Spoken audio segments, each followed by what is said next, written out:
Hey everyone, today we are going to look back at finding the vertex and the axis of symmetry, and we are going to add on domain and range of parabolas. So remember, you should have learned that the quadratic equation is the way you can express a parabola, okay? And the parabola is kind of like that curve shape that you see.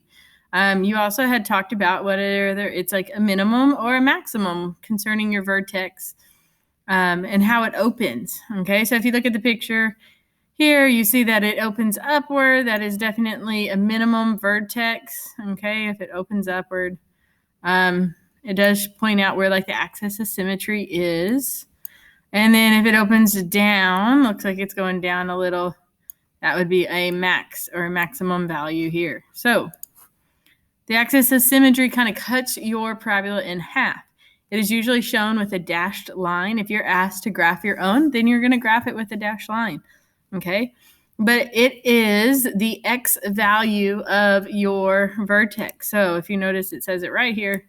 Now there is a way that you can see the axis of symmetry, okay? And that is, and you can find it without having to graph it. So if you do negative b over 2 times a, you can find that axis of symmetry, okay? It'll be like x equals 3 or x equals -1, something like that, okay? But you should have learned this the other day. The vertex is that actual minimum point or that maximum point before your parabola starts to curve the other way. So how can you find this, right?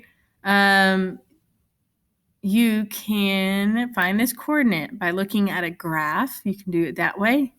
You can find the easiest thing is to then plug in, okay? Plug the axis into that quadratic equation and you can find the y value.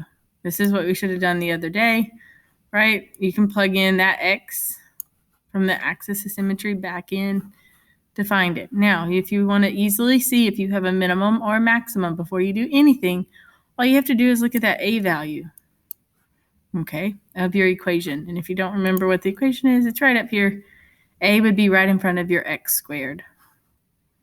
A lot of the times it's just going to be a 1. Okay, so the new stuff for today, domain and range. Your domain is always going to be all real numbers. And what does that mean? It means everything, okay? Remember, it's going to keep going out to the left and it's going to keep going out to the right. So that means it covers every single number in that x value. Because remember, domain are your x values. Now, I could be looking this way, right? But again, it's still going to go left and it's still going to go right and it's going to hit every number in between. So the domain is all real numbers, like a weird scribbly R, okay? Or you can write out the words all real numbers. The range, okay, is the y value of your vertex. Let me write in vertex. And then we are going to actually write that as like an inequality, okay? So let's look at this example here. Let's find, is it a minimum or a maximum? Well, that in -3 tells me that it is actually a maximum. Okay, if we go back up here and we want to find the axis of symmetry, we're going to do -b divided by 2a. So -b, -6 divided by 2 times -3. If you have a calculator or Desmos, you could plug that in. -6 divided by -6 would give you a +1, but there's a negative sign out there. So that is your x value, your axis of symmetry, x equals -1. If I were to go back in and find the vertex, remember up above, we underlined it. It said if we go back in and plug that x value in for your equation. So I have -3. We have -1, that's our x value, squared, -6, and our x value is -1. So I'm going to plug that in where I see the x, and then +1. So in my calculator, I can put this right side of the equation in, or I can do it in your head. -1 squared is 1 times -3, so -3 This would make it to be a plus 6. So negative 3 plus 6 is a positive 3. 3 plus 1 gives you 4. My vertex, let me change the color so you can see it. My vertex is negative 1 and 4 is my y value. All right, so we said it was a maximum. If we go back and we look at what a maximum looks like, this is a maximum. Everything's going to be pointing down. That means that our y value, okay, our domain, we already said was all real numbers. I do a little r like this.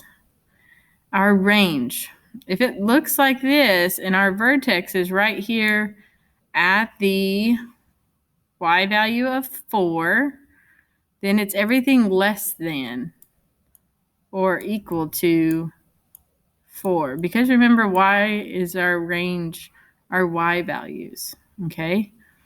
Everything less than or equal to 4. So what I want you to do is try some of these examples here. Okay, you could put them in your calculator if you want to go and put them in your calculator, and you could find the vertex there. You could find the vertex by hand, and then find domain and range. So what I'm going to do, that is all right. So I have y equals, let me see the first problem, 2x squared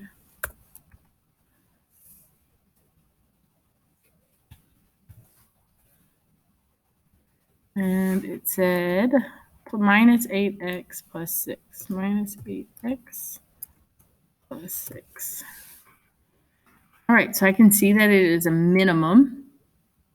I can also tell exactly where my vertex is with Desmos. It tells me. It's really, really nice. But everything is going to be greater. Notice how it's all above this vertex point. So when I go to write this for my domain and my range, right? When I go to write this, my domain is all real numbers. When I go and write the range, it's going to be everything greater than or equal to, and we take the y value, get to my cursor here. My y value is at negative 2, and so I want to put negative 2 here. That is my domain and range. Could we write the vertex? Absolutely. The vertex would be located at 2, negative 2. We could also throw in our axis of symmetry in there. We know that from our x value. Okay, so let's try another one. X squared plus 4x plus 6. So x squared, I'll change it to plus 4x plus 6.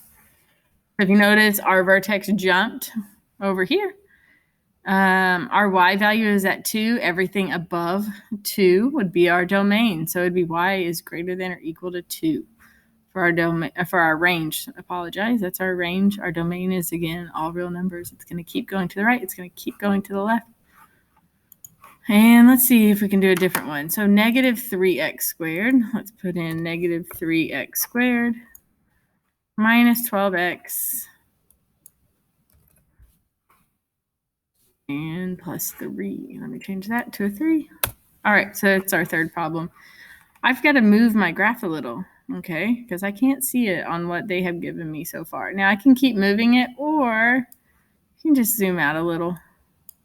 Okay, if I notice, it is a maximum. Okay, it has the highest or max point up here at 2, 15. That is my vertex right here, 2, 15. I know that everything from my y values are 15 and down this way. So I'm going to say y. For my range, my y is less than or equal to 15 for my range. Okay? And again, the domain, please don't get the domain wrong. When you know that it is all real numbers, you can do the fancy R, you can write it out. It's up to you. So try some more if you want. You can try numbers 4, 5, and 6 and see what you get. If you need help, please email Mr. Joel or myself. Y'all have a great day.